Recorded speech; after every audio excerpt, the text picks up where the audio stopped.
Alors, quelque chose de subtil encore que j'ai vécu avec Agir pour sauver, c'était lorsque on m'a demandé de prendre un mégot de cigarette et de le fumer.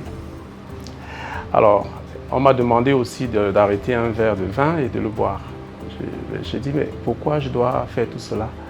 Est-ce que ça scie avec ma personne, avec ma personnalité? Moi, je ne suis pas habitué, je ne fume pas, je ne bois pas. Pourquoi devrais-je faire ce genre de choses? Le réalisateur m'a dit, tu dois le faire parce que si tu ne le fais pas justement, tu ne pourras pas épouser vraiment le personnage qu'on veut et dégager et surtout ressortir le message qui était caché derrière.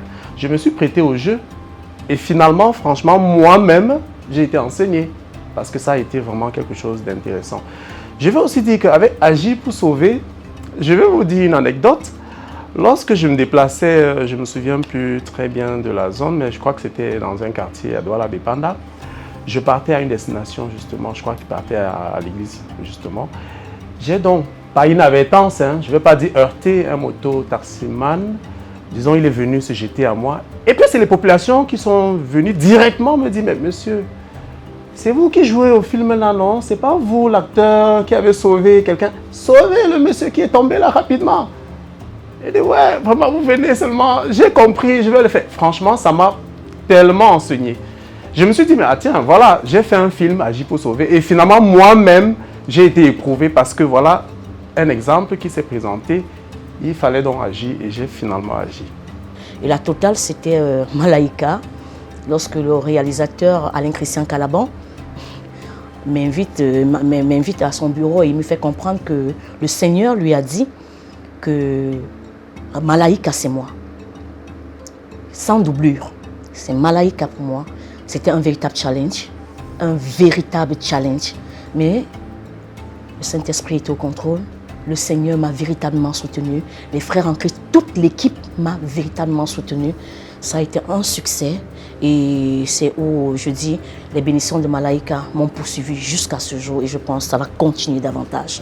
Puisqu'après Malaïka, j'ai également incarné aux côtés du réalisateur Alain-Christian Calaban à l'épreuve du feu. L'histoire de Job dans la Bible.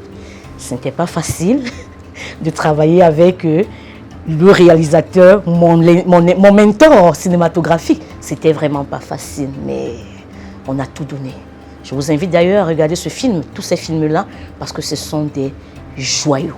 Après ça, 6 projets sont passés à l'instar de À l'épreuve du feu, Réveil de la médaille 2, Du croissant à la croix, notre grande série Love Clinic qui passe actuellement sur notre page YouTube. Et il y a ce projet-ci là, Déconnecté.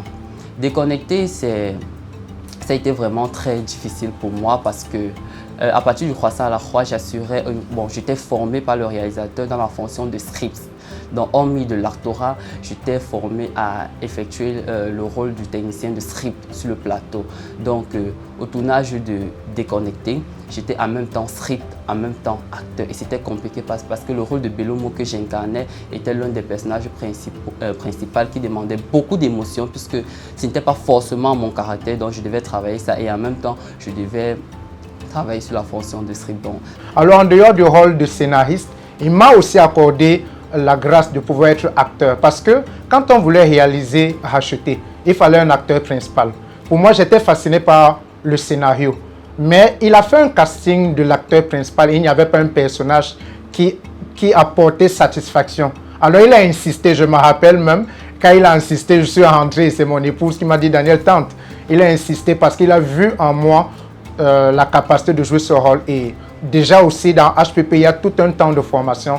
Nous avons été formés et j'ai joué ce rôle qui a été plébiscité par beaucoup de personnes. Et au fur et à mesure, beaucoup d'autres rôles dans les films qui ont été tournés par la suite. En dehors encore de ce rôle d'acteur, dans HPP, et le réalisateur et le producteur principal m'a accordé la grâce d'être assistant à la production. Moi et toutes les personnes qui avons travaillé autour de lui, on a vu son sens du détail, son sens de l'exigence, de la planification. C'est vrai qu'à certains moments, ce n'était pas facile de pouvoir suivre le rythme parce qu'il est très perfectionniste. Mais nous nous sommes battus Et on a vu au fil des années la qualité dans la production. Des remarques qu'on pouvait nous faire peut-être en 2019, en 2020, en 2021, 2022, on ne faisait plus. On a même été plébiscité par des réalisateurs du monde séculier lors de nos 10 ans en 2024. Et aujourd'hui, quand on voit les films HPP, il n'y a plus de démarcation avec les films du monde séculier. Et même,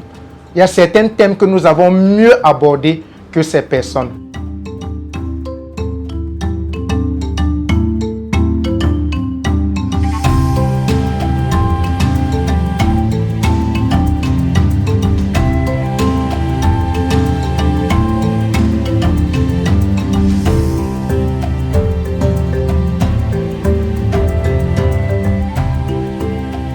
Ce documentaire vous est proposé par Heavenly Pictures Production.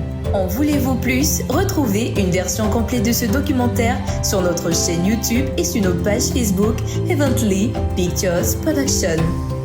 N'hésitez pas à soutenir cette œuvre chrétienne en nous contactant au 6 99 91 40 57 ou le 6 79 73 04 86. Heavenly Pictures Production, le salut des âmes par le cinéma.